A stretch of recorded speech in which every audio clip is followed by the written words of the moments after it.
"Are you afraid, Olivia?" the crown princess whispers in the pitch-black alcove. Her delicate silk dress is pressed flush against my heavy Kevlar vest.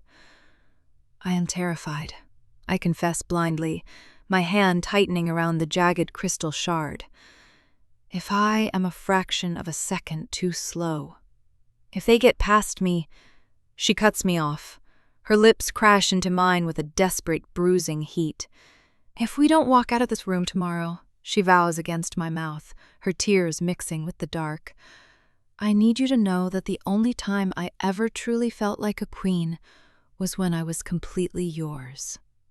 Suddenly, the heavy brass deadbolts on the royal suite door click open. The king's silent assassins have arrived. The heavy armored doors of the SUV sealed us into a world that belonged entirely to us. Outside the tinted, bulletproof glass, Washington, D.C. was a chaotic blur of flashing police lights and frantic media scrambling. But inside this quiet, leather-lined sanctuary, the only sound that mattered was the ragged, uneven rhythm of our breathing. The kiss that started as a desperate, triumphant claiming slowly transformed into something infinitely deeper. I didn't want to conquer her anymore. I wanted to worship her. My hands moved from her waist to carefully cup her face. My thumbs gently traced the sharp, elegant line of her cheekbones, terrified that if I pressed too hard, this entire reality would shatter like an illusion. Sophia softened completely against me. The untouchable crown princess who had just outmaneuvered a massive geopolitical conspiracy was now melting into my arms, letting out a soft, trembling sigh that vibrated directly against my lips. I broke the kiss, resting my forehead against hers. My eyes were closed, my heart still hammering violently against my bruised ribs. "You're shaking, Olivia," she whispered softly, her hands sliding up my tactical vest to grip my shoulders. "I thought I was going to lose you," I confessed. My voice was a broken, harsh rasp. The cold, lethal chief of security was gone. I was just a woman utterly terrified by the magnitude of what I had almost lost in that concrete loading dock. If that van hadn't held, if they had breached the perimeter... I couldn't even finish the sentence. The phantom fear gripped my throat like a physical hand. Sophia gently pulled back just enough to look me in the eyes. Her dark gaze was incredibly warm, entirely stripped of the Ice Queen mask. "But they didn't," she stated with a soft, absolute certainty. "Because you were my shield. You put your body between me and the bullets, Olivia. You bled for me." She reached up, her delicate fingers hovering over the dried blood on my neck where the shrapnel had grazed me.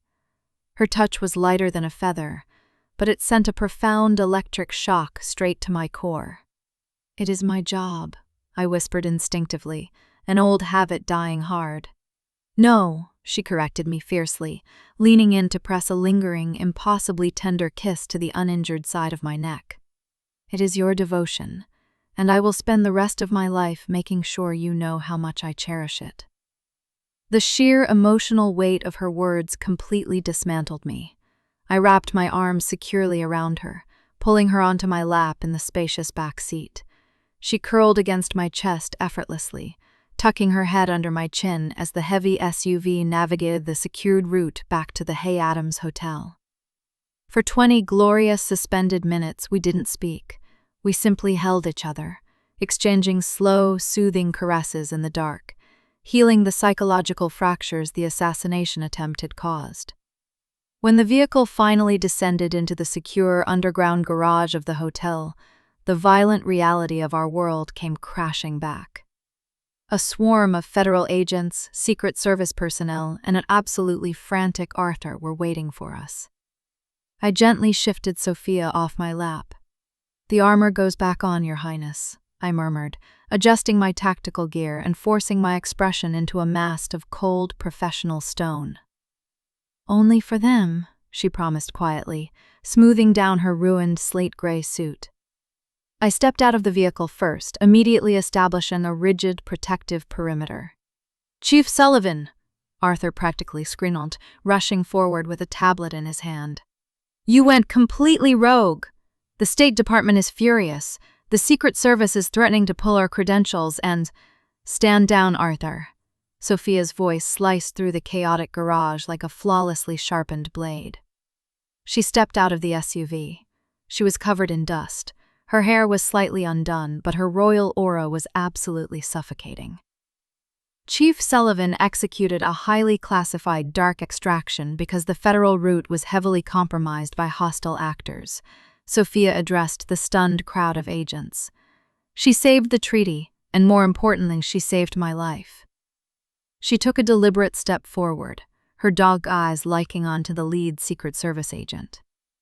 Any investigation into the security breach will begin with your own internal communications. Chief Sullivan answers exclusively to me. Is that understood?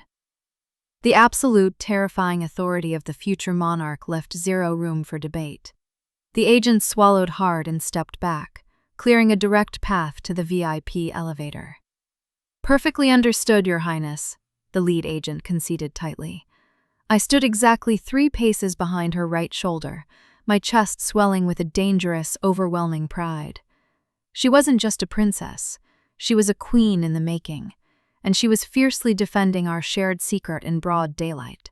We rode the elevator in absolute silence, flanked by my hand-picked tactical team. When we finally reached the penthouse suite, I ordered the team to hold the outer corridor. I ushered Sophia inside and locked the heavy mahogany doors, engaging every single deadbolt and security chain. The moment the final lock clicked, the tension in my shoulders violently released. I leaned my back against the door, closing my eyes and letting out a long, exhausted breath. We had survived. I heard the soft click of Sophia's heels approaching me. Take it off, she ordered softly. I opened my eyes. She was standing right in front of me, looking at the heavy, dark Kevlar vest strapped to my chest. I didn't argue. My fingers were slightly clumsy with fatigue as I tore the Velcro straps apart. The heavy ballistic armor hit the Persian rug with a dull thud. I was left in my black tactical shirt, feeling incredibly exposed and physically drained. Sophia didn't hesitate. She took my hand and gently led me toward the luxurious marble bathroom. Sit, she murmured, pointing to the edge of the large porcelain bathtub. I sat down, completely surrendering control to her. I watched in a quiet, mesmerizing daze as the crown princess of a sovereign nation took a plush white towel, wet it with warm water, and walked back over to me. She stood between my parted knees. She gently tilted my chin up, her dark eyes entirely focused on the shallow shrapnel cut on my neck. This is going to sting, she warned softly. I can take it, I replied, my voice husky. She carefully wiped the dried blood away. The warm, damp cloth against my skin was incredibly soothing, but it was the profound tenderness in her eyes that brought tears to the back of my throat. You shouldn't be doing this, I whispered, reaching up to gently grasp her wrist. You are exhausted. Let me take care of you. You have been taking care of me since the moment we met, Olivia, she replied softly, pulling her wrist free to continue cleaning my wound. Let me take care of you, just for a moment. The raw intimacy of the gesture was overwhelming.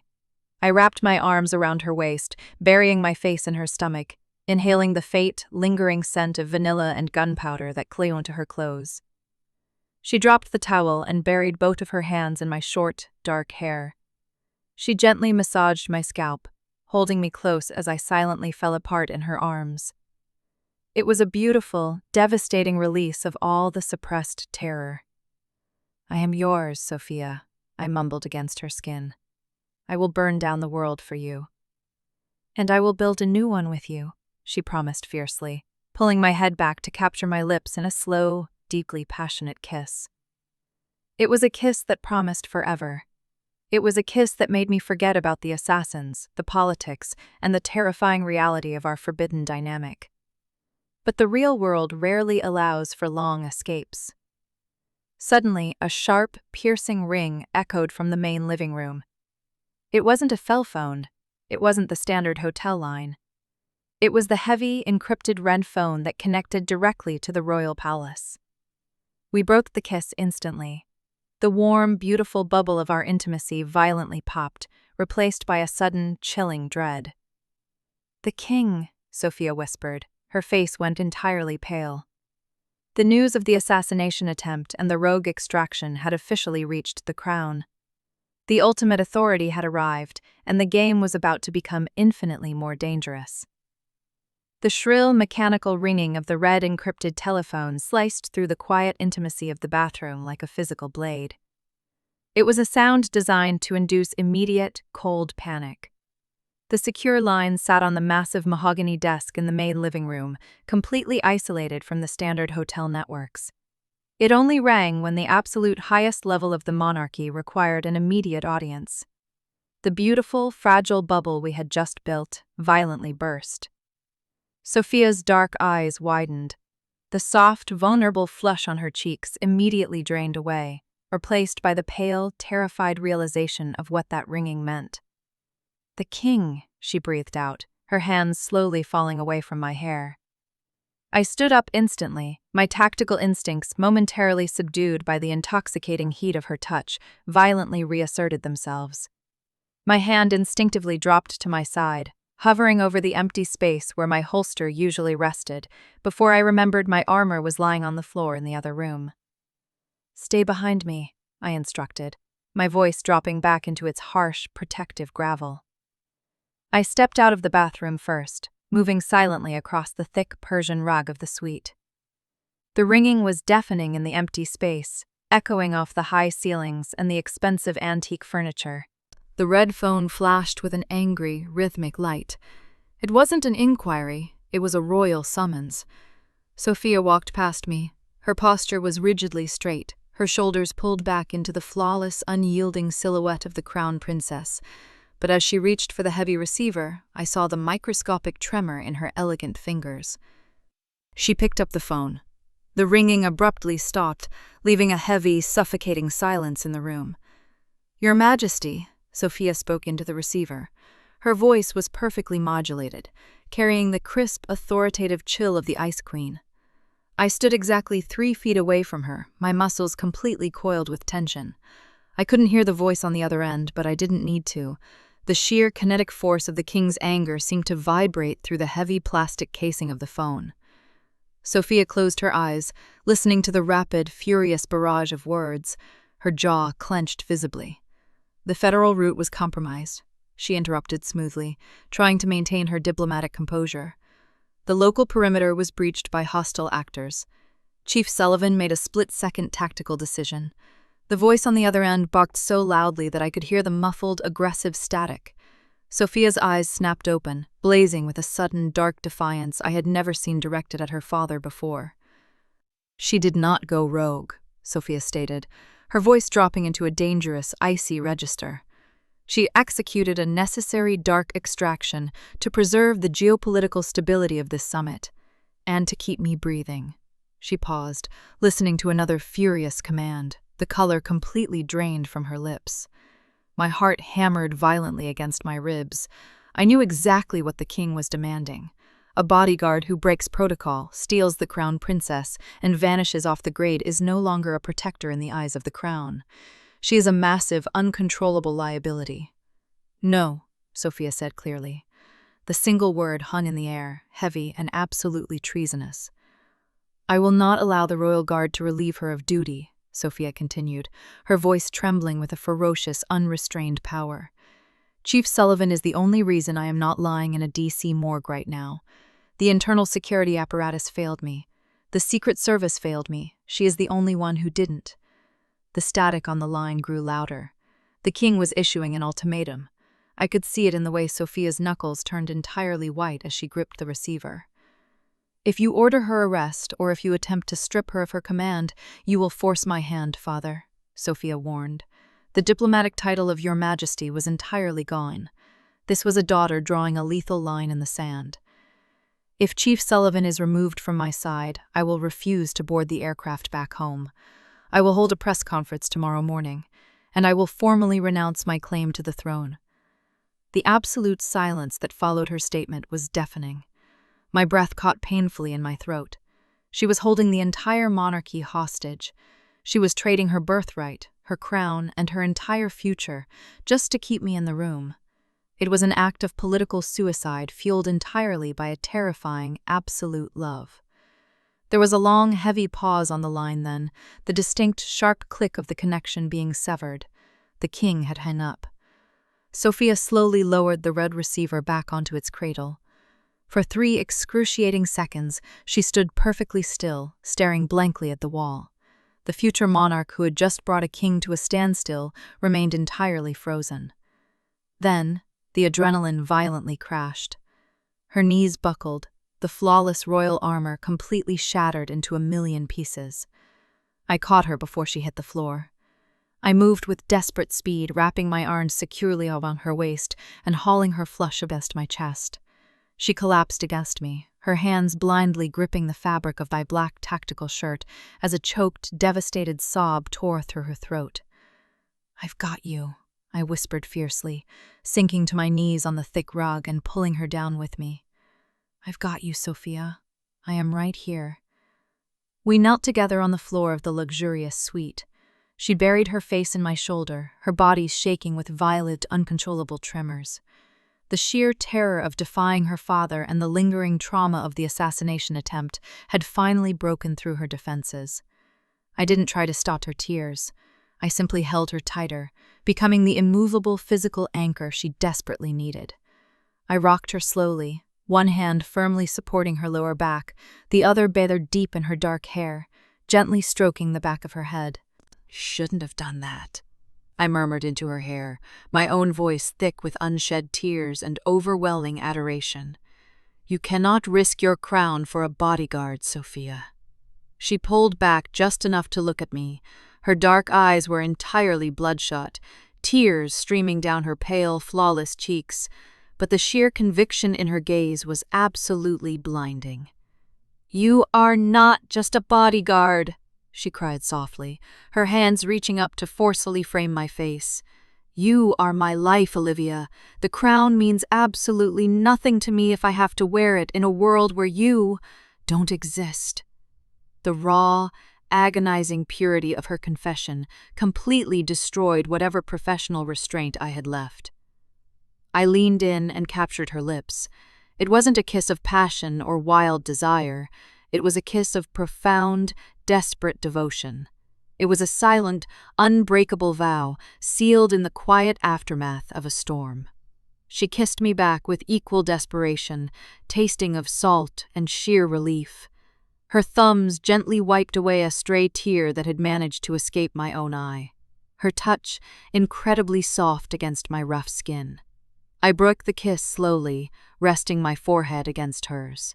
We were both breathing heavily, completely entangled on the floor. "He will never forgive this," I warned her quietly, the cold reality of the situation settling over us. "The king will view me as a hostile threat who has compromised his heir. The target on my back is now officially larger than yours." "Let them try," Sophia whispered fiercely, her eyes darkening with the ruthless, possessive instinct of a true queen. She shifted her weight, moving from her knees to sit sideways across my lap. She wrapped her arms around my neck, pulling my head down to rest against her chest. I could hear the rapid, strong beating of her heart directly beneath my ear. "We are completely isolated now," I murmured, my hands instinctively wrapping around her waist to keep her secure. "We are not isolated," she corrected me softly, her fingers gently playing with the collar of my shirt. "We are simply independent. For the first time in my entire life, I made a choice that was entirely mine, and I chose you." I closed my eyes, letting the heavy, beautiful truth of her words wash over me. We were no longer just hiding from assassins. We were actively fighting a shadow war against the crown itself. The stakes had been raised to an impossible, lethal height. But as she held me in the quiet sanctuary of the locked suite, surrounded by the expensive silence and the lingering scent of vanilla, I knew with absolute certainty that I would gladly walk into a firing squad before I ever let her go. The line had been crossed, the bridges were completely burned, and there was absolutely no turning back. The heavy, paralyzing silence of the suite stretched on for several long minutes. We remained tangled together on the expensive Persian rug, completely insulated from the violent world spinning outside our locked doors. But the adrenaline that fueled our desperate rebellion was finally beginning to ebb, leaving behind a profound, bone-deep exhaustion. I felt a subtle, involuntary shiver run through Sophia's frame. The lavish suite was climate-controlled, but the shock of the day's trauma was finally fettling directly into her nervous system.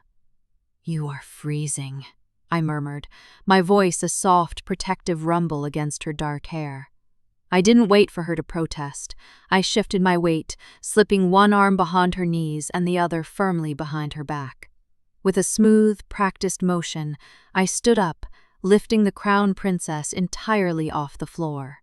Sophia let out a soft sigh, her arms wrapping securely around my neck as she buried her face into the crook of my shoulder.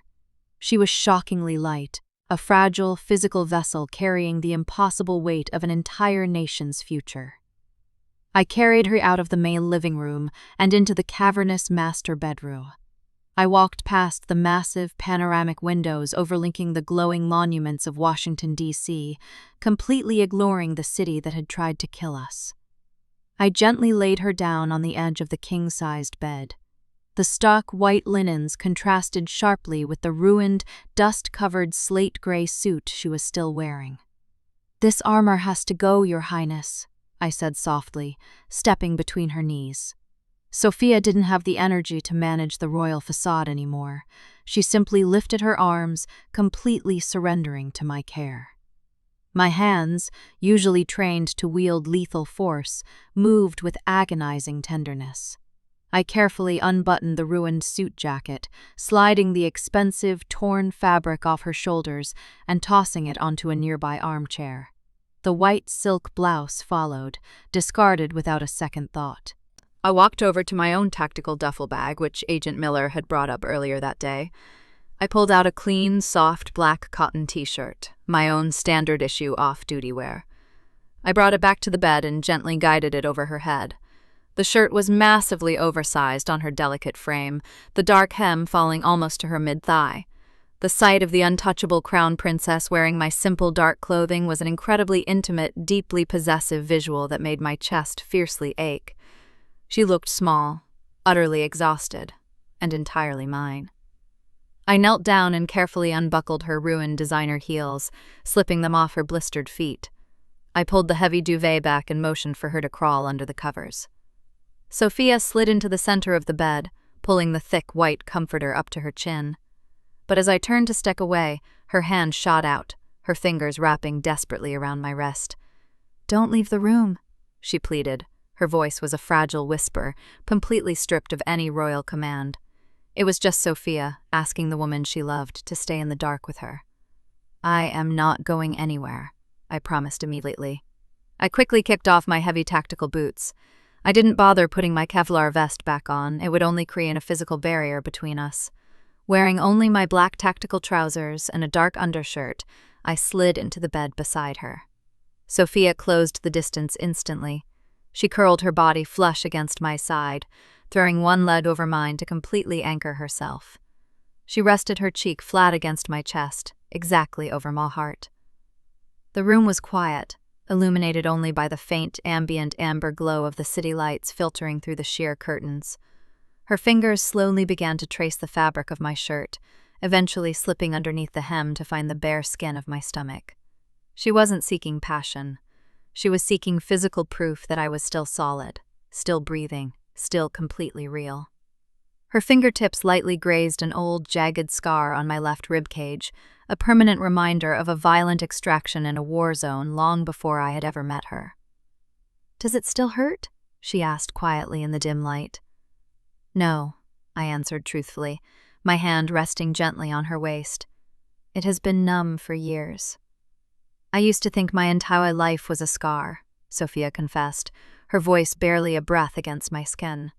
"A beautiful gilded scar. I was born to belong entirely to the state.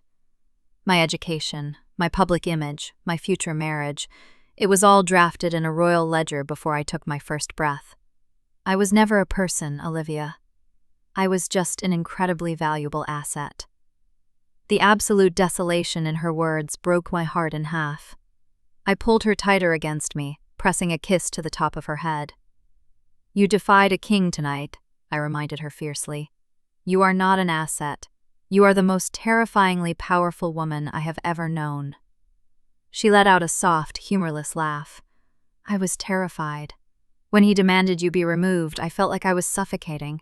The thought of walking out into that flashing, chaotic world without you standing exactly 3 paces behind me. I would rather watch the monarchy burn. She tilted her head up to look at me. Her dark eyes were pools of absolute, unwavering devotion. I don't want to belong to the state anymore, Olivia, she whispered, her voice carrying the heavy, beautiful weight of a final vow. I only want to belong to you. You already do, I replied softly, brushing my thumb across her cheekbone. And I belong to you. Completely. Irrevocably. She smiled, a tiny, genuine, incredibly tired smile. She rested her head back down against my chest. Within minutes, the steady, rhythmic rise and fall of my breathing finally lulled her into a deep, exhausted sleep. I held her for another hour, simply staring at the ceiling, my mind a swirling vortex of lethal calculations and desperate love.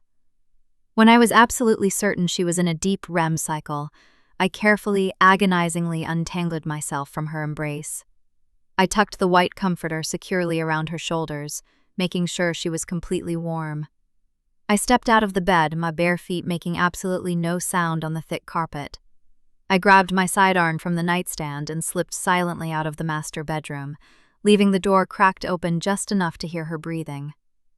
I walked into the dark, empty living room. The red encrypted phone sat silently on the desk, a dormant, highly venomous snake waiting to strike again. I bypassed the hotel's network entirely. I reached into one of my tactical gear bags and pulled out a heavy, heavily encrypted Lilitary tablet, a parting gift from Marcus and the Ghost Abstraction team. Before we had abandoned the compromised tactical van, Marcus had managed to rip the encrypted comms data from the federal agent I had neutralized outside the summit hall. I sat down in the dark, the harsh blue light of the tablet illuminating my tired face. I began to run a brutal, algorithmic decryption sequence on the data files. If Senator Vane had simply paid for the hit, the money trail would be hidden in standard political PACs or DC shell corporations. It would be a messy, domestic political scandal. But as the decryption software finally broke the firewall, the data that scrolled across the screen made my blood run entirely cold. It wasn't domestic money. The offshore routing numbers, the layered cryptographic signatures, the specific shell accounts. I recognized the financial architecture immediately. I had studied it during my initial vetting for the Royal Security Detail. The massive sum of money used to hire the local hit squad, to compromise the Secret Service route, and to plant the military-grade bug in the capital. It had all been wired directly from a blind trust tied to the royal treasury. Senator Vane was just a convenient local middleman. The true architect of the assassination plot wasn't an American politician. It was someone inside the royal palace, someone with high enough clearance to bypass the king's oversight, a sibling, a powerful uncle, or a rogue faction within the Privy Council who desperately needed Sophia dead before she could ascend to the throne. The king's furious phone call wasn't just the anger of an overbearing father. It was a massive, blinding distraction. They wanted me removed from her detail, not because I broke protocol, but because I had successfully kept her alive. I stared at the glowing blue screen, a sickening, violent rage building in my chest. We had survived the Washington Gauntlet, but the war hadn't even begun. The true monster was waiting for us back home. And by refusing to step down, by declaring our independence to the king, we had just walked completely blind into the ultimate kill zone. I turned my head to look back toward the cracked door of the master bedroom. Sophia was sleeping peacefully, wearing my shirt, entirely unaware that the very crown she was born to wear was actively trying to execute her. I slowly turned off the tablet, plunging the room back into absolute darkness. I gripped the cold steel handle of my sidearm. They wanted a war. They were going to get an absolute massacre. The Gulfstream G650 climbed rapidly through the heavy, gray cloud cover over the Atlantic, slicing its way back toward the harsh reality of the kingdom. The interior of the luxurious private jet felt entirely different than it had 36 hours ago. It was no longer just a flying office. It was a high-altitude, pressurized tomb. The political fallout from the DC assassination attempt and the subsequent rogue extraction had completely suffocated the cabin. I stood at my strict operational post by the bulkhead divider, my hands clasped firmly behind my back. My heavy Kevlar vest felt like a cage of solid lead against my ribs. My eyes were concealed behind dark tactical sunglasses, masking the severe lack of sleep and the overwhelming, burning devotion that I knew was constantly threatening to bleed through my professional facade. Arthur and the remaining political advisors sat in the forward cabin, utterly terrified. They spoke in hushed, frantic whispers, frantically trying to draft a PR strategy to mitigate the impending wrath of the king. Sophia sat alone in the private aft section. She was a terrifying vision of absolute, unyielding power. She had dressed in a severe, meticulously tailored black suit that buttoned all the way up to her throat. Her dark hair was pulled back so tightly it looked like a physical weapon. She was reading a classified intelligence dossier, her expressions so entirely devoid of human warmth that it actually caused the ambient temperature in the cabin to feel degrees colder. The Ice Queen was gone. The blizzard she had promised me in the dark of the hotel room was now fully raging. "Your Highness," Arthur approached her table hesitantly, his hands actually trembling as he held out a tablet. "The palace press office is requesting a statement regarding the security breach. They want to frame it as a minor logistical miscommunication to save face with the State Department." Sophia didn't look up from her dossier. She slowly turned a page.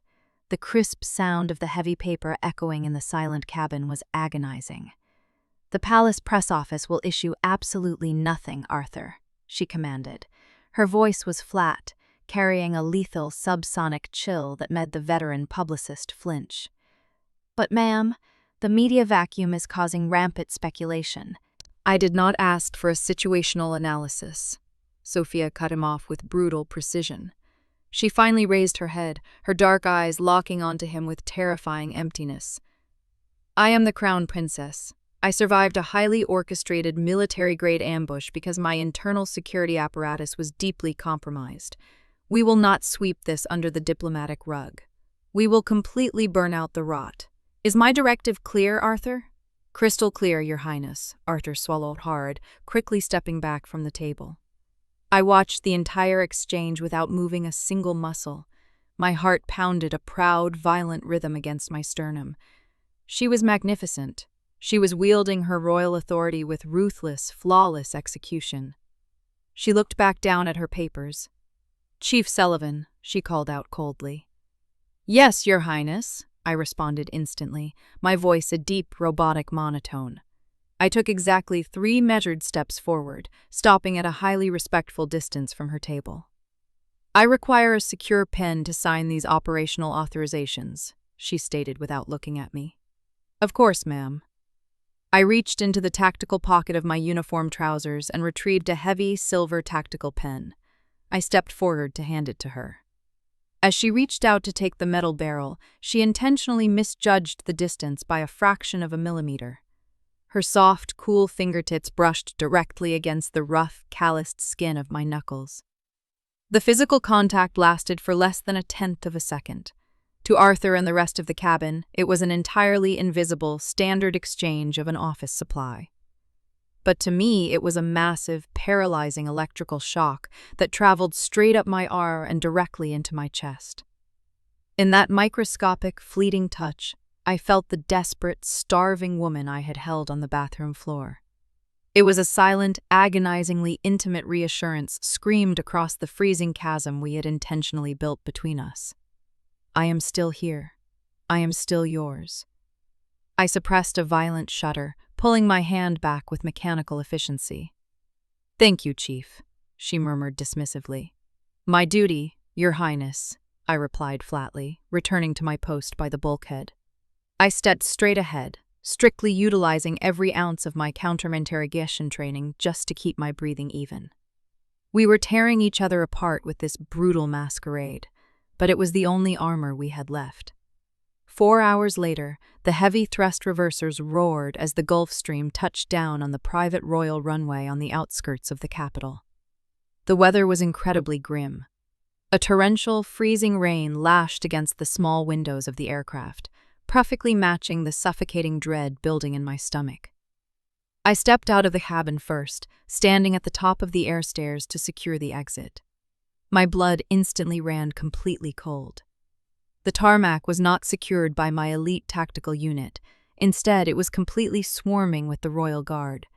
They wore intimidating, pitch-black uniforms adorned with the king's personal crest. They were heavily armed, standing in a rigid, hostile formation that completely surrounded the aircraft. This wasn't an escort, it was a highly orchestrated military interception. Captain Thorne, the commander of the Royal Guard and a fiercely loyal attack dog for the king, stood at the bottom of the stairs. His hand rested aggressively on the hilt of his ceremonial sidearm. "Chief Sullivan," Thorne barked over the roar of the jet engines and the driving rain. "By direct decree of His Majesty the King, you are hereby stripped of your operational command. Surrender your weapons and step down from the aircraft immediately." The political advisors behind me gasped in absolute shock. A chief of security being publicly disarmed on a royal runway was an unprecedented, highly aggressive act of treasonous accusation. My tactical instincts completely flooded my system with lethal adrenaline. I didn't reach for my weapon. That would be an immediate death sentence. But my body coiled into a highly calibrated stance, ready to execute a violent, desperate defense if they tried to board the plane. "Stand your ground, Captain," I ordered coldly, my voice cutting through the heavy rain. "I am the active chief of security for the Crown Princess. I answer exclusively to her." "Not anymore," Thorne sneered, taking a deliberate step up the metal stairs. "Take one more step, Captain Thorne, and it will be your absolute last." The voice came from directly behind me. It wasn't loud, but it carried a terrifying, absolute authority that made the entire tarmac freeze. I stepped aside. Sophia emerged from the cabin, stepping out into the freezing rain. She didn't flinch as the harsh wind whipped her dark hair. She looked down at the commander of the Royal Guard with an expression of such pure, unadulterated disdain that he instinctively halted his advance. "Your Highness," Thorne stammered slightly, bowing his head in a delayed show of respect, "I have direct orders from the king to secure your person and detain Chief Sullivan for extreme insubordination. You are standing on my runway, interrupting my extraction and threatening the only operative who successfully kept me alive while your internal networks failed," Sophia stated, her voice echoing like cracked ice over the tarmac. She walked slowly down the stairs, completely ignoring the heavy rain soaking the shoulders of her expensive black suit. She stopped one step above Thorne, using the height advantage to completely dominate the physical space. "Chief Sullivan is not surrendering her weapons. She is not stepping down," Sophia declared, her dark eyes blazing with a ruthless, protective fire. "She rides in my vehicle. She stands at my side. If you or your men attempt to lay a single finger on her, I will personally strip you of your ranch, your pension, and your freedom for attempting a coup against the heir apparent." Thorne's jaw clenched tightly. He looked at the heavily armed guards surrounding them, then back at the princess. He was trapped between the fury of a reigning king and the absolute, terrifying vengeance of a future queen. "Your Highness, the king is waiting." "Then let him wait," Sophia cut him off flawlessly. "Move your men, Captain, now." Thorne swallowed hard. The sheer magnitude of her willpower completely crushed his military directive.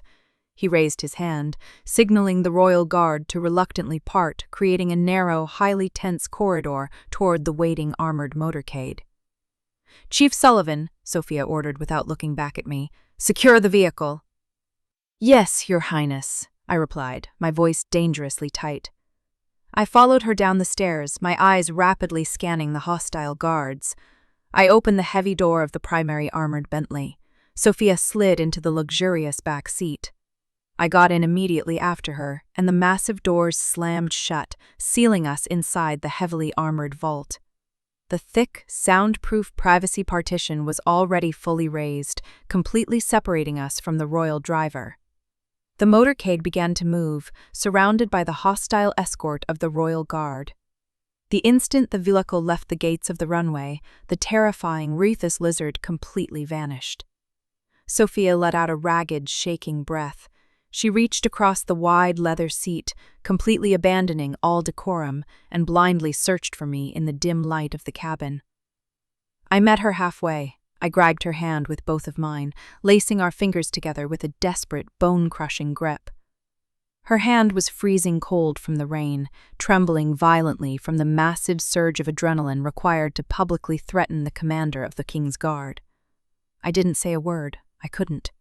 I simply lifted our joined hands and pressed my lips deeply against her knuckles, closing my eyes as a wave of overwhelming, possessive emotion threatened to completely drown me. She slid closer on the leather seat, resting her forehead heavily against my shoulder, hiding her face from the world outside the tinted glass. We sat in the dark, heavily armored silence, clinging to each other as the motorcade sped relentlessly toward the royal palace. We had won the battle on the tarmac, but the true war, the ultimate confrontation with the absolute power of the throne, was waiting for us just behind the palace doors. The heavy iron gates of the royal palace loomed in the freezing rain, opening slowly like the jaws of an ancient, unforgiving beast. Inside the armored Bentley, the suffocating reality of our destination violently broke our silent sanctuary. Sophia's grip on my hand tightened to the point of pain. I didn't pull away. I simply anchored her, my thumb rhythmically stroking her knuckles in a desperate attempt to memorize the exact warmth of her skin. "We are here," I whispered, the words tasting like ash in my mouth. Sophia closed her eyes, taking one long, shuddering breath. When she opened them, the terrified woman who loved me was completely buried alive. The ruthless, untouchable heir to the throne resurrected instantly. She let go of my hand. The sudden loss of contact physically ached, a freezing void echoing in the dark cabin. "Do not speak unless you are directly addressed by the king," she commanded, her voice devoid of any emotion. "Do not reach for your weapon, no matter what he says or does. You are a ghost, Olivia. You are nothing but my shadow." "Understood, Your Highness," I replied flatly, the lethal chief of security seamlessly snapping back into place. The vehicle stopped. The heavy door was pulled open by a royal guard. We stepped out into the cavernous, marble-lined courtyard. The sheer opulence of the palace was designed to completely crush the human spirit, to remind everyone who entered that they were entirely insignificant before the absolute power of the crown. We walked in perfect, rigid formation. I remained exactly 3 paces behind her right shoulder. We were flanked by a dozen heavily armed guards as we ascended the grand staircase toward the throne room.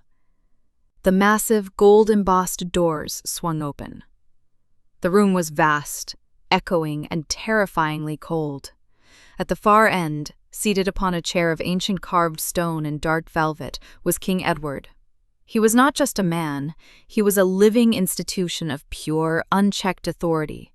His eyes were dark, calculating, and currently burning with a homicidal fury. We stopped precisely 20 feet from the dais. "Your Majesty," Sophia greeted, offering a highly measured, flawless bow of her head. I remained perfectly rigid, my eyes fixed straight ahead, staring blankly at the tapestry behind the throne. My body was coiled like a lethal spring, hyper-aware of every single guard in the room.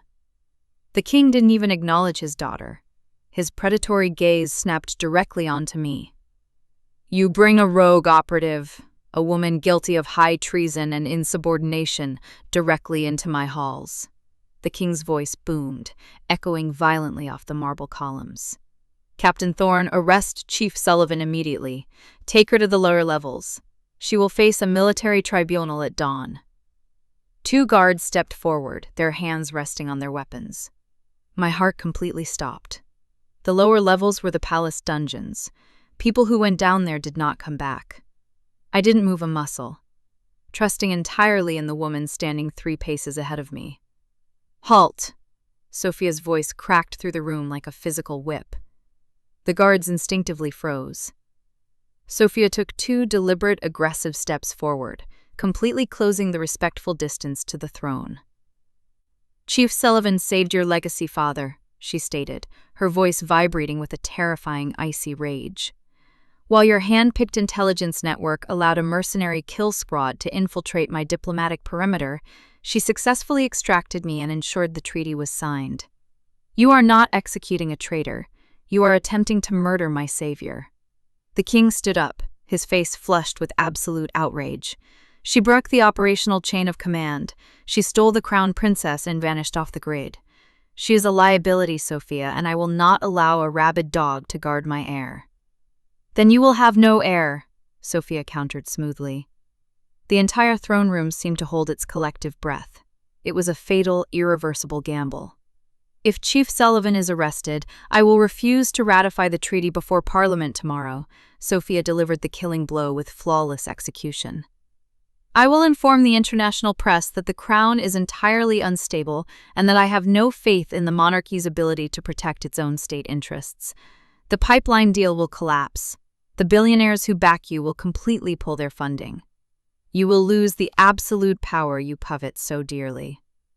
King Edward stared at his daughter, completely paralyzed by the sheer, unadulterated ruthlessness of her threat. She was using the exact same cold, calculated political violence he had taught her, but she was using it exclusively to protect a bodyguard. The silence stretched into a suffocating, lethal eternity. The king slowly sat back down. His eyes were entirely black with venom. "A stalemate, then," the king hissed, his voice dropping to a dangerous, deadly whisper. "She lives, but she is hereby stripped of all exterior command. She is confined entirely to your private real wing. If she steps 1 foot outside your chambers without a royal escort, my guards will shoot her on sight. You are both under palace arrest until the ratification is complete." "Acceptable," Sophia replied instantly, not showing a single ounce of relief. "We are retiring to my chambers, Your Majesty." She turned sharply on her heel and walked past me. I fell into step behind her, my face a mask of absolute stone, but my blood was roaring in my ears. She had done it. She had fought the king in his own throne room and walked away with my life. We were escorted by 6 royal guards to the east wing. The heavy gilded doors of her private royal chambers were unlocked. We stepped inside, and the guards pulled the massive doors shut behind us. The heavy deadbolts clicked into place from the outside. We were officially prisoners in a gilded cage. The suite was breathtakingly opulent, filled with antique silk furnishings, priceless art, and a massive roaring fireplace that cast long, dancing shadows across the room. The instant the final lock clicked, the absolute exhaustion of the war finally caught up to us. Sophia didn't even make it to the center of the room. Her shoulders completely collapsed, the terrifying blizzard instantly melting into a desperate, trembling woman. I closed the distance between us in a fraction of a second. I grabbed her waist and spun her around, completely pinning her against the heavy wooden door. I didn't care about protocol. I didn't care about the king or the guards outside. "You are entirely reckless," I breathed harshly against her lips, my voice breaking completely. "You risked everything for me." "I would burn the world for you, Olivia. I told you that," she whispered, her eyes blown wide, completely consumed by the same starving, frantic adrenaline that was destroying my own sanity. I crashed my mouth down onto hers. It was a violent, desperate collision of sheer survival. We were trapped in the heart of enemy territory, surrounded by people who wanted me dead. But in this room, she belonged entirely to me. She opened her mouth instantly, letting me completely take over.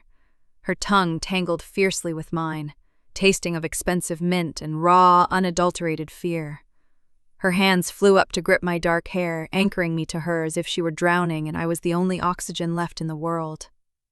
I walked her backward, my mouth never leaving hers, until the back of her knees hit the edge of a plush velvet sofa near the roaring fireplace. We fell onto the cushions together. I caged her completely beneath my heavy body, my knee pressing firmly between her thighs. She frantically tore at the collar of my black tactical shirt, her warm hands desperately seeking the bare skin of my chest. "Love me," she begged softly against my mouth, a tear escaping her eye and tracking into her dark hairline.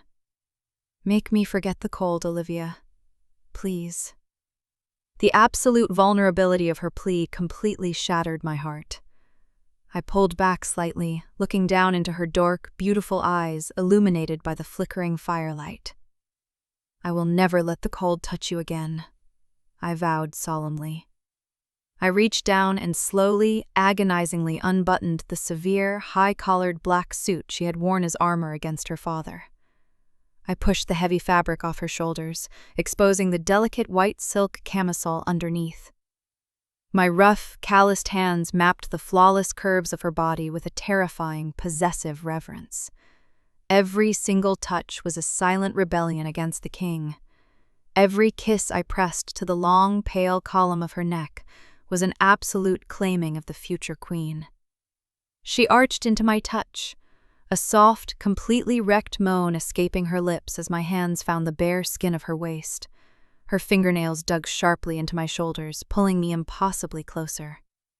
In the blinding, chaotic heat of the firelight, the political world completely vanished. We were no longer a princess and a bodyguard. We were two souls irrevocably bound together by trauma, loyalty, and a forbidden, all-consuming love. I kissed my way down to the dark purple bruise I had left at her collarbone days ago, tracing the fading mark with my tongue before claiming her lips once more in a deep, starving kiss. Outside the gilded doors, the palace was a fortress of enemies. But here, in the desperate, beautiful shadows of our prison, we found our ultimate sanctuary. The roaring fire had slowly burned down to a deep, smoldering red, casting a warm, dying glow across the opulent velvet sofa. We were completely entangled in the heavy silence of the gilded cage. My black tactical shirt and her ruined silk camisole lay discarded somewhere on the Persian rug. The oppressive, freezing reality of the palace walls felt a million miles away, completely held at bay by the overwhelming heat of her bare skin pressed flush against mine. Sophia was resting heavily against my chest, her dark hair cascading like a waterfall over my shoulder. Her breathing had finally slowed to a soft, rhythmic cadence. I lay perfectly still, my arm wrapped securely around her waist, completely unwilling to break the fragile sanctuary we had just built. I stared up at the frescoed ceiling of the royal chambers, my mind oscillating violently between the profound, devastating love I felt for the woman in my arms and the highly lethal calculus of our current entrapment. "You're thinking too loudly, Chief," Sophia murmured sleepily, her voice a wrathful whisper against my collarbone. She shifted slightly, her soft fingertips beginning to trace a slow, agonizingly tender path across my stomach. She found a faint, jagged scar just below my ribs, a souvenir from a close-quarters knife fight 3 years ago, long before I was assigned to the royal detail. "I am simply assessing the perimeter, Your Highness," I replied softly, my hand moving to gently stroke her hair. "There is no perimeter here, Olivia. We are locked in a vault," she reminded me, tilting her head up to look at me in the dim light. Her dark eyes were filled with a melancholic, terrifying clarity. "My father will not honor the stalemate. You know that, don't you? A king does not negotiate with a bodyguard. He merely pauses to reload." "I know," I admitted, the cold truth settling heavily between us. "He is waiting for you to ratify the pipeline treaty tomorrow afternoon. The second the ink dries on that document in Parliament, you will have fulfilled your political purpose, and I will immediately become entirely disposable." Sophia's fingers stopped moving. A violent shudder ripped through her delicate frame. She pushed herself up slightly, straddling my hips, completely unashamed of her exposure in the dark room, her expression hardened, the terrifying resolve of the future monarch bleeding back into her features. "I will not let them take you," she vowed, leaning down to press a fierce, almost punishing kiss to my lips. "I will tear the monarchy apart stone by stone before I let him lay a hand on you." "Sophia," I breathed out, catching her face between my calloused palms. I forced her to look directly into my eyes. "My life began the day I was assigned to protect you. Everything before you was just cold, tactical survival. If I have to bleed out on this expensive rug to keep you breathing, it will be the greatest honor of my miserable life. Do you understand me?" A single, heavy tear escaped her eye and fell onto my chest. She didn't argue. She simply collapsed back against me, burying her face into the crook of my neck, holding on to me with a desperate, bone-crushing strength. We stayed like that until the pale, gray light of the winter morning began to filter through the heavy silk curtains. At exactly 8 o'clock, the sharp, metallic sound of the heavy deadbolts unlocking echoed like gunfire through the quiet suite. The physical transition from devoted lovers back to political prisoners was instantaneous and agonizing. I rolled off the sofa, moving with terrifying speed. I grabbed my black tactical shirt from the floor, pulling it over my head in a single, fluid motion. I snatched my heavy Kevlar vest, strapping it onto my chest with a harsh, tearing sound of Velcro, just as the massive mahogany doors groaned open. Sophia remained on the sofa, pulling a thick cashmere blanket tightly around her shoulders. Her face was a flawless, impenetrable mask of ice. 4 heavily armed royal guards stepped into the room, forming a rigid, hostile perimeter. They didn't look at me, but their hands hovered dangerously close to their holstered sidearms. A silent, elderly maid hurried into the room behind them, pushing a silver breakfast cart. She kept her eyes strictly glued to the floor, her hands trembling slightly as she arranged the expensive porcelain teacups and silver cloches on the dining table near the window. I stood exactly 3 paces behind Sophia, my hands clasped firmly behind my back. My eyes rapidly scanned the guards, cataloging their weapons, their posture, and their reaction times. I was unarmed, but I was currently calculating exactly how long it would take to snap the nearest guard's neck if they made a sudden move toward the princess. "That will be all," Sophia commanded coldly, not even glancing at the food. The maid bowed deeply. As she turned to push the empty cart away, she accidentally knocked a small, folded linen napkin off the edge of the table. It fluttered to the floor, landing exactly 1 inch from the toe of my combat boot. The maid gasped softly, a highly exaggerated sound of fear. "Apologies, Chief Sullivan," she whispered, keeping her head bowed. I didn't move my head. I simply dropped my gaze for a fraction of a second. Underneath the edge of the white linen, I saw a tiny, folded piece of dark blue paper. "Leave it," I ordered in a harsh, unforgiving monotone. "Exit the suite." The guards sneered at my perceived arrogance, completely oblivious to the microscopic exchange. They turned and escorted the terrified maid out of the room. The heavy doors slammed shut, the deadbolts clicked back into place, sealing us in the tomb once more. I waited exactly 30 seconds to ensure they weren't listening at the keyhole then. I bent down and picked up the napkin. I palmed the dark blue paper with the practiced efficiency of a ghost. I walked over to the fireplace, turning now back to the hidden surveillance cameras I knew were embedded in the ceiling fixtures. I unfolded the paper.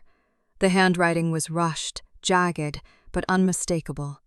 It was from Lord Stirling, the old Minister of Defense who had served Sophia's late mother, one of the very few true loyalists left in the Viper's nest.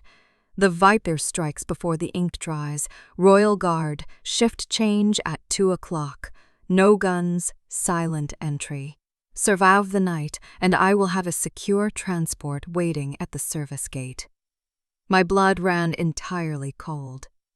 "What is it, Olivia?" Sophia asked, standing up from the sofa. She dropped the blanket, having already slipped into a casual yet elegant silk day dress. I immediately tossed the paper into the dying embers of the fireplace. I watched it curl and burn into black ash before I turned to face her. "Your father is not waiting for the ratification," I stated grimly, my voice dropping to a subaudible whisper. "He has contracted a localized hit. They are coming for me tonight, under the guise of the 2 o'clock guard rotation. It will be a silent, close-quarters assassination. Sophia's face drained of all color. "No," she breathed, her hands balling into tight fists. "They stripped you of your sidearm. You have no weapons." "I am the weapon, Sophia," I corrected her coldly, the lethal chief of security completely taking over my mind.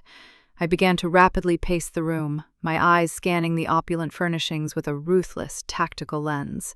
I need an edge, something sharp, something heavy. I walked over to the antique liquor cabinet. I bypassed the expensive scotch and grabbed a heavy, intricately cut crystal decanter. It was solid, heavy lead crystal.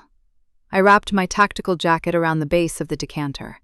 With a sharp, brutally calculated strike, I smashed the top half against the marble edge of the fireplace. The sharp crack echoed loudly, but to the guards outside, it would simply sound like a frustrated prisoner throwing a tantrum. I unwrapped the jacket.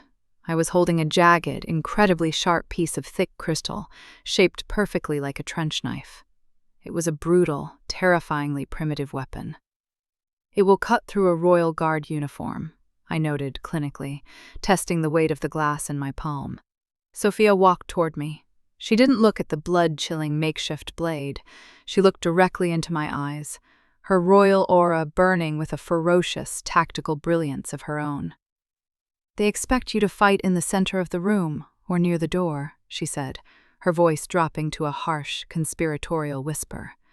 "But they do not know the architecture of this specific suite. This was my mother's room." She walked past me and approached a massive, heavy oak wardrobe built directly into the far wall. She reached her hand behind the intricate wooden molding and pressed a hidden mechanical latch. With a soft click, a narrow, dark alcove opened between the wardrobe and the wall. It wasn't a secret passage out of the room, it was heavily bricked up from behind. But it was a perfect, pitch-black blind spot completely invisible from the main entrance. "An ambush point," I breathed, staring at the dark alcove. A lethal, predatory smile slowly curved my lips.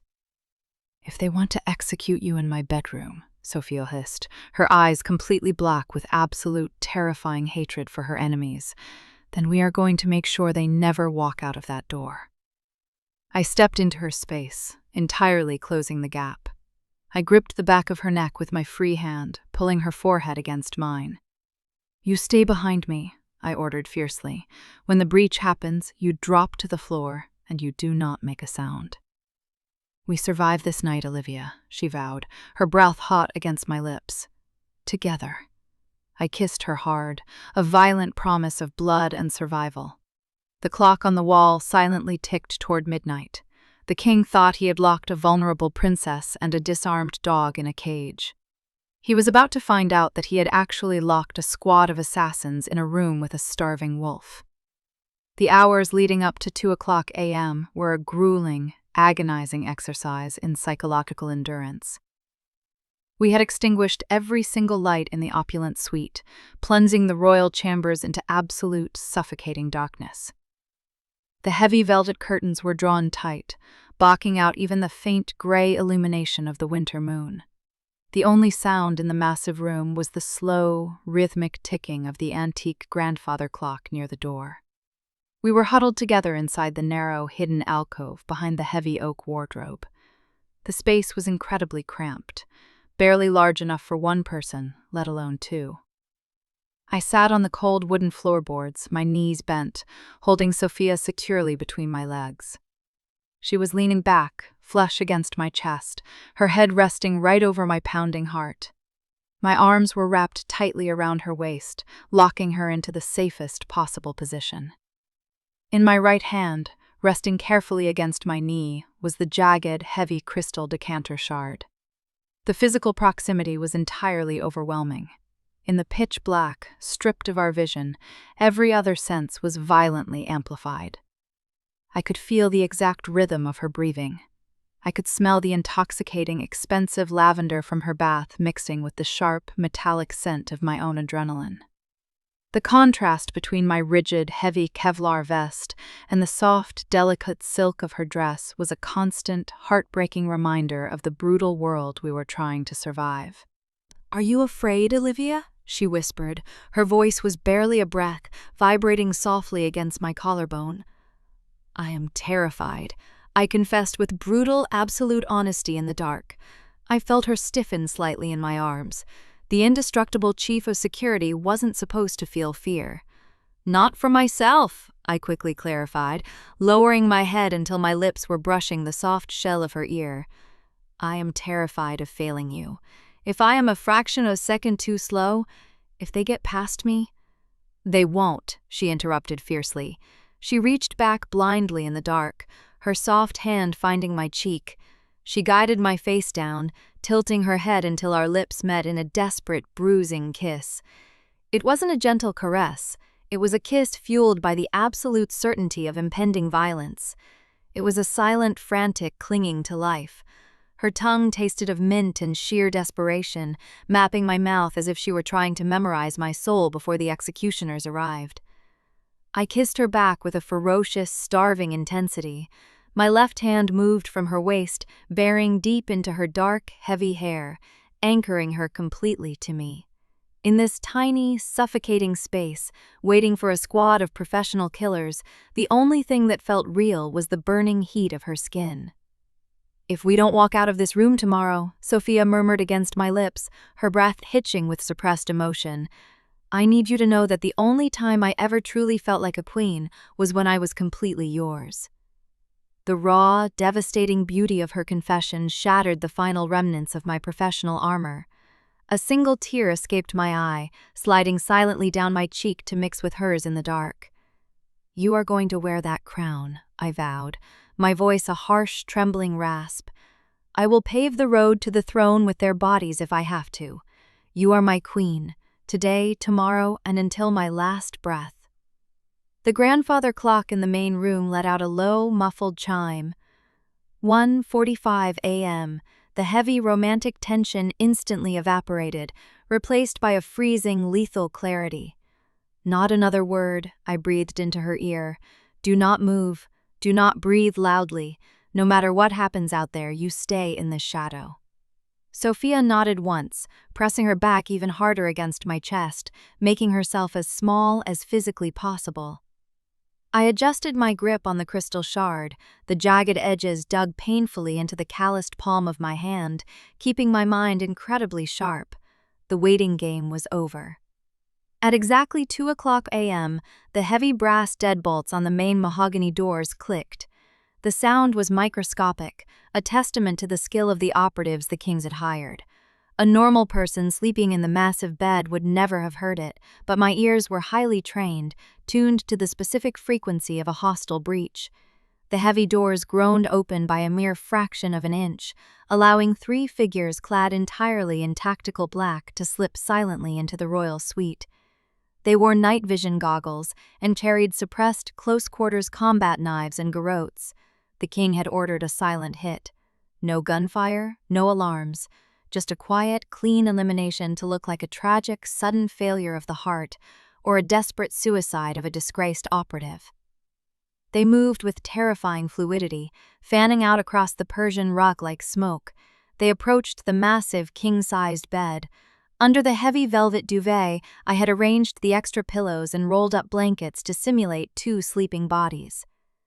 The lead assassin raised his combat knife, approaching the edge of the mattress. He drove the blade violently down into the pillows. The distinct lack of resistance immediately alerted him. He froze. Now. I launched myself out of the pitch-black alcove like a coiled spring, releasing a lethal amount of kinetic energy. I didn't scream. I didn't announce my presence.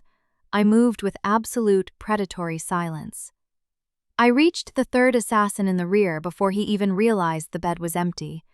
I clamped my left hand brutally over his mouth, violently jerking his head back to expose his throat.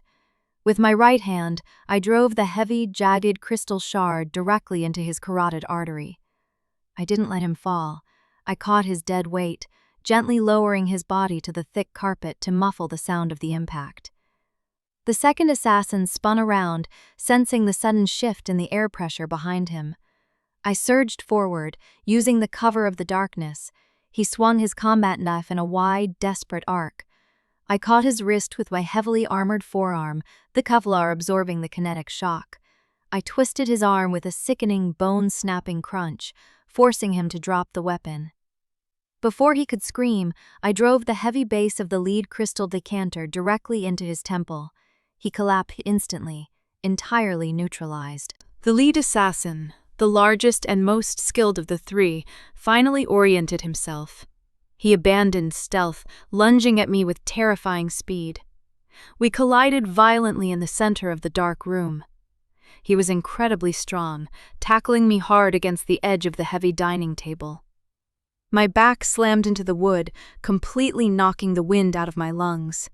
He raised his tactical knife, aiming directly for the vulnerable gap in my armor and my collarbone. I grabbed his wrist with both hands, straining desperately against his massive weight. The blade hovered inches from my neck. He snarled, driving his knee aggressively into my ribs. The pain flared brilliantly, breaking my concentration for a fraction of a second. The assassin twisted his wrist, breaking my grip, and slashed downward. I threw myself sideways, but I wasn't entirely fast enough. The razor-sharp blade sliced deeply across my left bicep, completely tearing through the black tactical shirt and biting viciously into the muscle. A hot, agonizing flare of pain exploded in my arm, followed immediately by the warm, terrifying rush of my own blood soaking the fabric. The injury completely bypassed my pain receptors and tapped directly into my pure, feral survival instinct. I didn't retreat. I lunged into his guard. I ignored the bleeding arm, driving my right fist, still clutching the jagged crystal, directly into the soft, unarmored space under his jaw. The impact was devastating. The heavy crystals shattered against his jawbone. He staggered backward, completely disoriented and choking. I followed through immediately, sweeping his legs out from under him. He hit the floor with a heavy, deafening thud. I dropped my knees squarely onto his chest, pinning him down, and locked my good arm around his throat in a flawless, inescapable blood choke. He thrashed violently beneath me, clawing desperately at my arm, but my grip was locked like a steel vice. 10 seconds later, his eyes rolled back, and his body went entirely limp. I held the choke for an extra 5 seconds just to be absolutely certain. Then, I slowly released him, collapsing backward onto the blood-stained Persian rug. My lungs burned as I dragged in huge, ragged gasps of air. My left arm was completely on fire, the dark liquid pooling rapidly beneath me, sticking uncomfortably to the floor. The room was entirely silent once again. "Olivia." The frantic, terrified whisper tore through the darkness. Sophia scrambled out of the hidden alcove. She didn't hesitate or shrink away from the brutal, violent scene. She dropped to her knees directly on the blood-soaked rug, her expensive silk dress immediately absorbing the dark stains. She crawled over the unconscious bodies of the assassins, completely ignoring them, her eyes frantically searching for me in the dark. "I'm here," I rasped, trying to sit up, but my left arm completely gave out. I hissed in pain, falling back. "Don't move! Stop moving!" Sophia commanded, her voice breaking into a desperate sob. She found me. Her hands ran frantically over my Kevlar vest, searching for the source of the bleeding. When her fingers found the deep, wet slash on my bicep, she let out a sharp, devastated gasp. "You're bleeding. You're losing too much blood," she panicked, her hands trembling violently. "It's not an artery," I managed to say, gritting my teeth against the blinding pain. "Just muscle. I'll live." Sophia didn't waste a single second. She grabbed the hem of her incredibly expensive tailored silk dress and pulled with all of her strength. The heavy fabric tore with a loud, distinct ripping sound. She quickly and expertly wrapped the long strip of silk tightly around our bicep, pulling it into a brutal, makeshift tourniquet. I groaned loudly as the pressure crushed the open wound, my head falling back against the rug. I know, I'm sorry," she wept quietly, tying the knot with merciless efficiency. When the bleeding was finally secured, all the remaining adrenaline completely left her body. She collapsed over me, burying her face into my uninjured shoulder, completely abandoning any remaining semblance of royal composure. "You promised me you wouldn't die," she cried, her tears mixing with the blood and sweat on my tactical shirt. "You promised me." "I am still here, Sophia," I whispered, lifting my right hand to firmly cup the back of her head.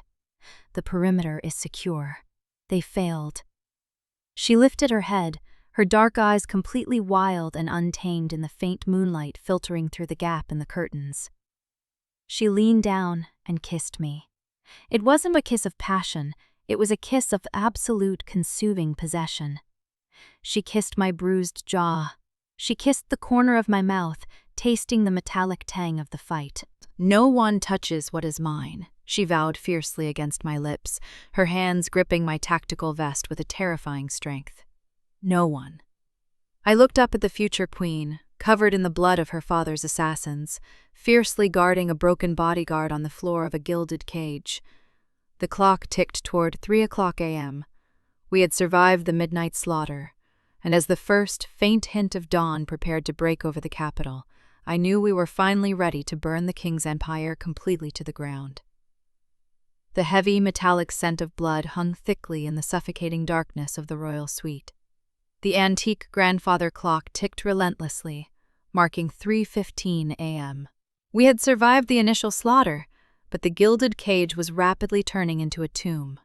If we were still in this room when the Dawn Patrol arrived to check on the assassin's progress, we would be immediately executed for treason.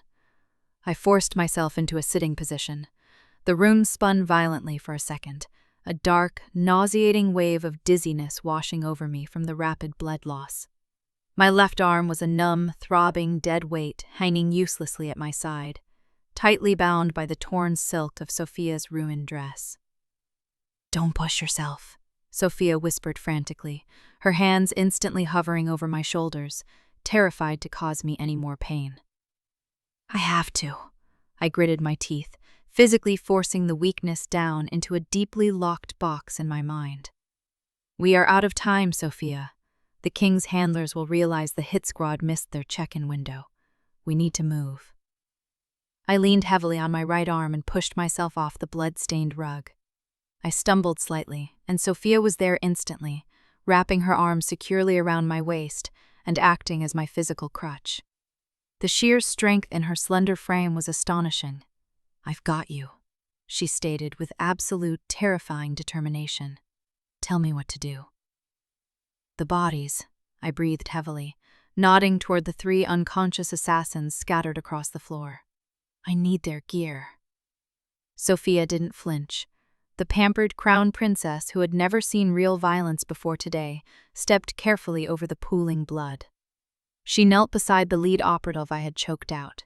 With surprisingly steady hands, she unclipped the heavy, suppressed tactical pistol from his thigh holster and retrieved 2 spare magazines from his tactical vest. She walked back to me, handing over the cold, heavy metal of the firearm. My right hand closed around the familiar, textured grip of the weapon. A dangerous, lethal spark immediately returned to my eyes. The unarmed, cornered animal was gone. The chief of security had her teeth back. "Thank you," I murmured, checking the chamber with one hand against my hip. "Do you know the servant corridors? The old architectural blueprints?" "I know every hidden passageway in this palace," Sophia replied, her dark eyes flashing with a cold, strategic brilliance in the dim light. "My mother taught them to me when I was a child. There is a maintenance exit hidden behind the tapestries in the east corridor. It drops directly down to the old wine cellars, which connect to the service gate." "Lead the way, Your Highness," I said, a faint, bloody smirk ghosting across my lips. For the first time in our entire dynamic, the 3-pace rule was completely inverted. Sophia took point. I unlocked the heavy mahogany double doors, cracking them open just an inch to check the main hallway. The 2 royal guards who were supposed to be stationed outside had been silently dismissed to allow the kill squad entry. The corridor was entirely empty, bathed in the eerie, pale glow of the emergency wall sconces. We slipped out of the royal suite like ghosts. Sophia didn't hesitate. She grabbed my uninjured right hand, her grip incredibly tight, and pulled me down the expansive, heavily shadowed corridor. We moved with absolute silence. The physical exertion was excruciating. Every step sent a violent jolt of pain up my left arm, and my vision occasionally blurred at the edges. But the feeling of Sophia's warm hand holding mine was a constant, powerful tether keeping me conscious. We reached the end of the east corridor. Sophia pressed her hand against a specific, imperceptible groove in the ancient wooden paneling behind a heavy velvet tapestry. With a soft click, a narrow, unlit servant staircase was revealed. We descended into the absolute darkness of the palace's underbelly. The air grew immediately colder, smelling of damp stone and old earth. "Just a little further, my love," Sophia whispered back to me, her voice trembling slightly in the dark.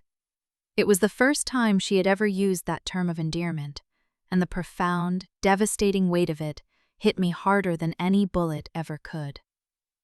"I'm right behind you," I promised hoarsely. We navigated the winding, claustrophobic stone corridors of the lower levels for what felt like an eternity. Finally, the heavy iron door of the exterior service gate loomed in the dim light ahead. Through the small, reinforced glass window of the door, I could see the torrential, freezing rain still pouring down. More importantly, idling in the dark alleyway beyond the gate was a massive, unmarked black SUV, Lord Stirling's transport. We had made it.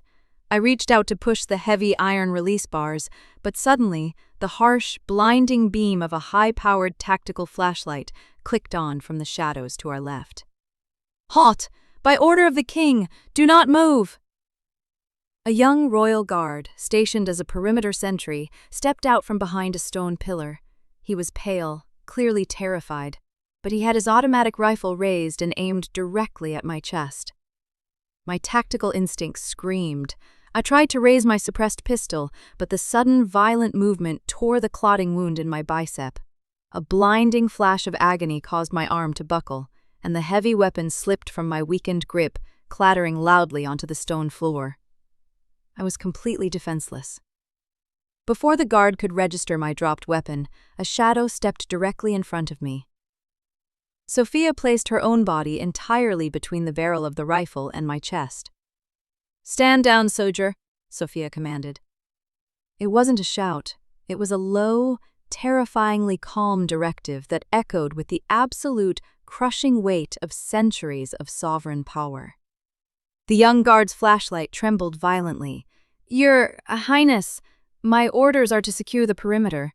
"You are looking at your future queen," Sophia interrupted, taking one deliberate, aggressive step toward the muzzle of the loaded rifle. The Ice Queen had completely manifested, radiating a lethal, untouchable aura that froze the air in the corridor. "The king is dying, and his orders are invalid," Sophia lied with flawless sociopathic conviction. "If you pull that trigger, you will not only be executed for regicide, but I will personally ensure that your entire bloodline is stripped of their titles and exiled from this kingdom forever. Do you understand what I am telling you?" The guard stared at the beautiful, terrifying woman in the ruined, blood-stained silk dress. He saw a monarch utterly willing to burn the world to the ground. He broke. The rifle lowered slowly, the barrel dipping toward the stone floor. He took a terrified step back into the shadows, completely surrendering his post. Sophia didn't even look back at him. She reached down, picked up my fallen pistol, and shoved the heavy iron door open with her shoulder. The freezing rain instantly soaked us. We stumbled out into the dark alleyway. The back door of the armored SUV swung open. A loyalist driver in civilian clothes hauled us into the cavernous back seat. "Go! Move now!" Sophia ordered fiercely as the heavy door slammed shut. The SUV tore out of the alleyway, its massive tires screeching against the wet pavement, disappearing completely into the chaotic, rain-slicked streets of the capital. We were finally out. The gilded cage was behind us. The second the vehicle merged onto the highway, the adrenaline completely abandoned my system. My vision tunneled violently. I slumped sideways on the plush leather seat, my breathing shallow and ragged. "Olivia!" Sophia cried out, dropping the pistol onto the floorboards. She scrabbled across the wide seat, pulling my heavy, armored torso into her lap. She cradled my head against her chest, her hands frantically stroking my rain-soaked hair. "I'm okay," I slurred slightly, fighting the overwhelming urge to close my eyes. "Just tired." "Don't you dare close your eyes," she commanded, tears freely mixing with the raindrops on her pale cheeks. She leaned down, pressing her forehead against mine, her breath ragged and desperate. "I have you," she whispered, rocking me gently as the SUV sped through the dark city. "You kept me safe. Now it is my turn." I looked up at her through half-open eyes. She was a terrifying, beautiful vision. Her elegant silk dress was torn and stained with my blood. Her hair was wild and soaked by the rain. She looked nothing like a pristine crown princess, and everything like a ruthless, avenging goddess of war. "Where are we going?"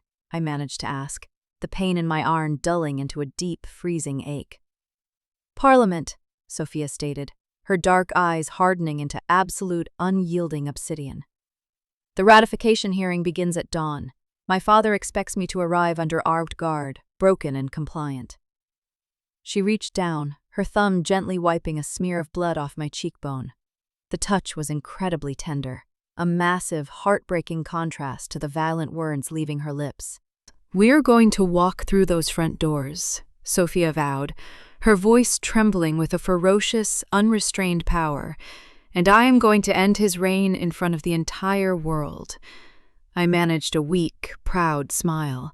I turned my face slightly, pressing a soft, exhausted kiss directly into the palm of her hand. "I will be right behind you, Your Highness," I whispered. "No," Sophia corrected me softly, leaning down to capture my lips in a deep, searing kiss that tasted of rain and absolute devotion. "From now on, Olivia," she breathed against my mouth, "you stand beside me." The harsh, heavy rain finally broke as the armored SUV navigated the final, heavily guarded checkpoint outside the National Parliament building. The first, fragile rays of a pale winter dawn began to bleed across the horizon, casting a cold, metallic light over the ancient stone architecture of the capital. Inside the quiet cabin, the air was thick with the copper scent of blood and the sharp, chemical sting of medical antiseptic. Lord Sterling's driver had tossed a military-grade trauma kit over the seat.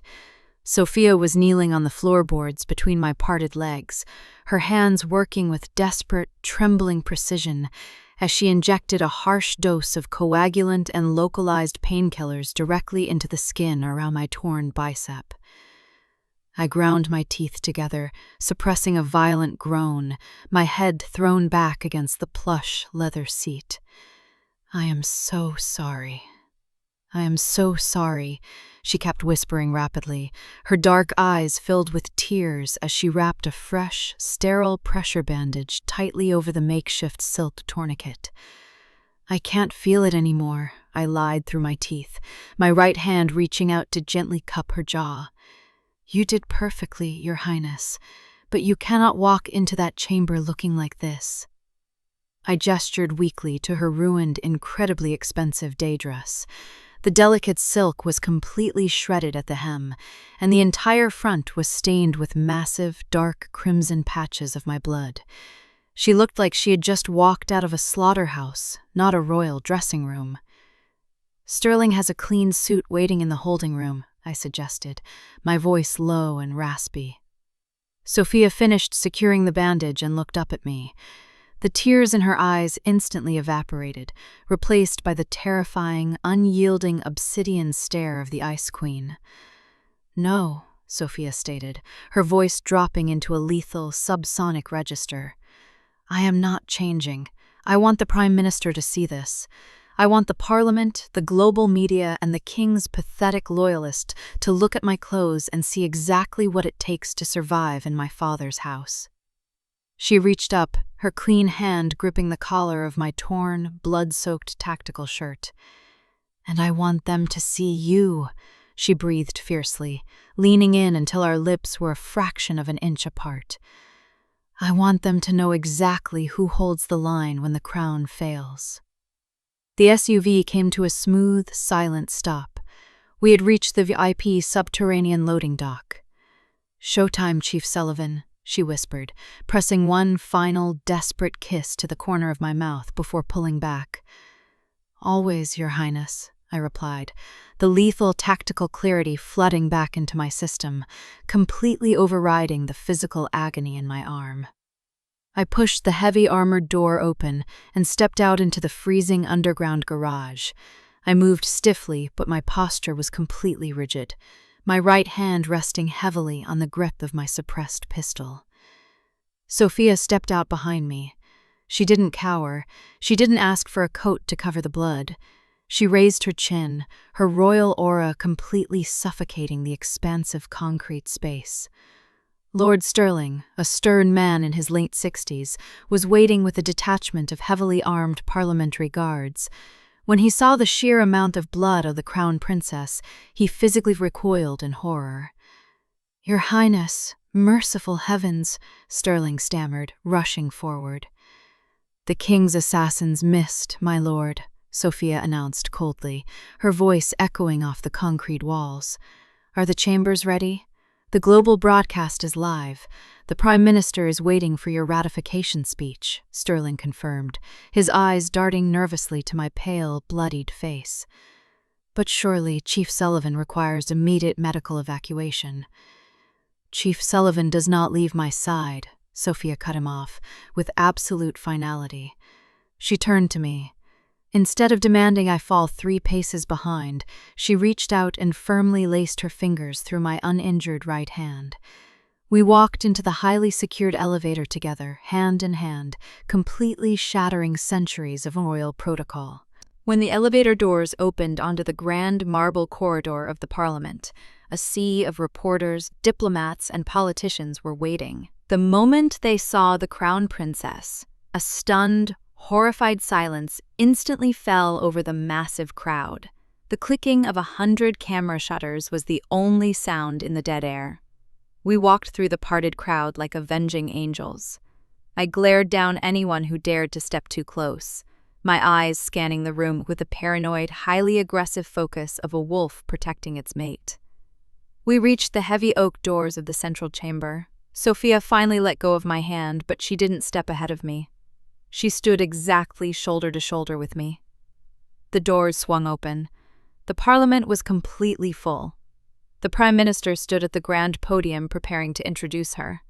The King's proxy faction sat in the front rows, their smug, confident expressions instantly melted into absolute pale terror as they saw the blood on her dress. They had expected her to be dead, or at least broken and terrified. Sophia marched down the center aisle, her heels clicking rhythmically against the ancient wood. I walked right beside her, my bloody left arm held tight against my tactical vest, my right hand ready to draw my weapon at a microsecond's notice. She ascended the steps to the podium. She didn't look at the treaty document lying on the desk. She looked directly into the primary broadcast camera. "Members of Parliament, citizens of the kingdom, and allies across the globe," Sophia began, her voice ringing out with a flawless, terrifyingly beautiful authority. "I stand before you today not just as your crown princess, but as a survivor of a highly coordinated military-grade assassination attempt executed in my own bedchambers less than 4 hours ago." The chamber erupted into sheer, chaotic pandemonium. Politicians shouted, gavels slammed, but Sophia's voice cut through the noise like a diamond blade. The operatives were wearing the uniform of the Royal Guard. They were dispatched by the king himself to prevent the signing of this treaty and to eliminate the only person who successfully defended me. She gestured slightly toward me. The entire room's focus shifted to the terrifying, blood-soaked bodyguard standing like a stone gargoyle at her side. I possessed the encrypted communication logs, secured by Lord Sterling, proving my father's direct involvement in high treason against the state, Sophia declared, dropping the ultimate, fatal bombshell. I will not ratify this treaty under the shadow of a tyrant. I demand the immediate abdication of King Edward, effective this exact second, or I will dissolve the government and let the international courts dismantle his empire piece by piece." It was a flawless, brutal political execution. Checkmate. The king's loyalists were completely paralyzed. The prime minister, seeing the overwhelming, undeniable proof and the sheer, terrifying willpower of the future queen, immediately stepped forward to back her player. The old reign was entirely dead. The era of the Ice Queen had officially begun. 2 hours later, the dust had completely settled. The king was placed under house arrest by the military, and the global markets were stabilizing under Sophia's immediate assumption of power. We were finally escorted into the Prime Minister's highly secure private executive suite deep within the Parliament building. The heavy mahogany doors locked behind us, completely sealing out the frantic political world. A trusted parliamentary physician had just finished stitching the deep laceration in my bicep, wrapping it in a pristine, white medical bandage. The doctor bowed deeply to the new queen and quickly exited the room, leaving us entirely alone. The silence in the opulent suite was deafening, heavy with the massive, incomprehensible reality of what we had just accomplished. I was sitting on the edge of a massive, dark leather sofa, stripped down to a fresh black t-shirt provided by the medical staff. The adrenaline crash was hitting me in massive, exhausting waves. Sophia stood by the window, looking out at the bright, cold winter sun illuminating the capital city. She was still wearing the blood-stained sapphic. She turned around and walked slowly toward me. The terrifying, unyielding monarch completely vanished with every step she took, replaced entirely by the desperate, fiercely loving woman who had tied a silk tourniquet in the dark. She stopped between my knees. She reached out, her hands trembling slightly, and gently touched the clean, white bandage on my arm. "It's over," she whispered, her voice breaking completely. "The king is gone. The guards belong to me now." "Long live the queen," I murmured softly, looking up into her beautiful, exhausted eyes. "No," Sophia shook her head, a tear finally escaping and tracing a clean line down her cheek. "Just, Sophia, just yours." She didn't hesitate for another second. She straddled my lap, being incredibly careful of my injured arm, and wrapped her arms tightly around my neck. I let out a ragged, emotional sigh, my right arm instantly wrapping securely around her waist, pulling her flush against my chest. She captured my lips in a desperate, starving kiss. There was no fear of discovery anymore. There were no cameras, no hidden microphones, no assassins waiting in the dark. There was only the blinding, consuming heat of our shared survival. Her mouth was hot and demanding, completely overriding the trauma of the night with sheer, absolute pleasure. I kissed her back with a ferocious, possessive hunger, my hand tangling in her dark hair, pulling her impossibly closer. She moaned softly into my mouth, her hips pressing down against mine, sending a jolt of pure electricity straight to my core. "You promised me we would rewrite the rules," I breathed harshly against her lips, my hand sliding down to grip the curve of her hip through the ruined silk. "I am the rule now, Olivia," she vowed, her eyes burning with a dark, untamed fire. "You are never standing 3 paces behind me again. You sleep in my bed, you stand at my side, you belong entirely to me, and I belong entirely to you." She kissed my bruised jaw, tracing the line of my throat with her lips, making my breath hitch violently in the quiet room. The violent, bloody world outside was completely shut out.